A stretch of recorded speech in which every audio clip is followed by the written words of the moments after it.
Friends, ఇప్పుడే అందిన వార్త. స్టార్ హీరోకి ఘోర ప్రమాదం, పరిస్థితి విషమం. ఈ విషయాలన్నీ తెలుసుకునే ముందు వీడియోని పూర్తిగా చూడండి, అప్పుడే మీకు పూర్తిగా అర్థమవుతుంది. అదేవిధంగా చాలామంది సబ్స్క్రైబ్ చేసుకోకుండా వీడియోని చూస్తున్నారు, దయచేసి సబ్స్క్రైబ్ చేసుకోండి. సబ్స్క్రైబ్ చేసుకోవడం వల్ల నేను చేసే ప్రతి వీడియో అప్డేట్ మీకు ముందుగానే నోటిఫికేషన్ రూపంలో వస్తుంది.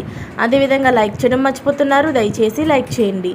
లైక్ చేయడం వల్ల ఇటువంటి ఇంపార్టెంట్ ఇన్ఫర్మేషన్ చాలామందికి రీచ్ చేసిన వాళ్ళు అవుతాం. ఇక లేట్ చేయకుండా వీడియోలోకి వెళ్ళిపోదాం.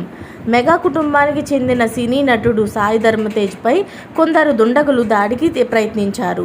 జనసేన నేత పవన్ కళ్యాణ్కు మద్దతుగా ఎన్నికల ప్రచారం చేస్తున్న సమయంలో ఆకతాయిలు ఆయనపై డ్రింక్ బాటిల్స్ విసిరారు. కాకినాడలో పిఠాపురం నియోజకవర్గం తాటిపత్రిలోని ఈ ఘటన చోటు చేసుకుంది. అయితే ఈ దాడిలో సాయి ధరమ్ తేజ్కి త్రుటిలో భారీ ప్రమాదం తప్పింది. ఆయన పక్కనే ఉన్న జనసేన వీరాభిమాని నల్లా శ్రీధర్కు ఆ బాటిల్ తగిలింది. దీంతో అతని కంటిపై గాయమై తీవ్ర రక్తస్రావమైంది. ఈ ఘటనతో అధికారులు ఒక్కసారిగా అప్రమత్తమై నిందితుల్ని గుర్తించే ప్రయత్నంలో నిమగ్నమై ఉన్నారు. ఇది వైసీపీ స్థానిక నేతల పనే అయ్యుండొచ్చని అనుమానాలు వ్యక్తం అవుతున్నాయి.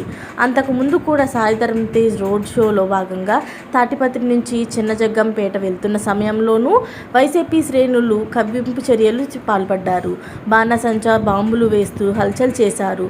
అంతేకాదు, జనసేన శ్రేణులు మెగా అభిమానులను వాగ్వాదానికి దిగారు. తద్వారా అక్కడ కాసేపు ఘర్షణ వాతావరణం నెలకొంది. అప్పుడు పోలీసులు రంగంలోకి దిగి జనసేన శ్రేణులను నియంత్రించి వైసీపీ వారు వదిలేశారు.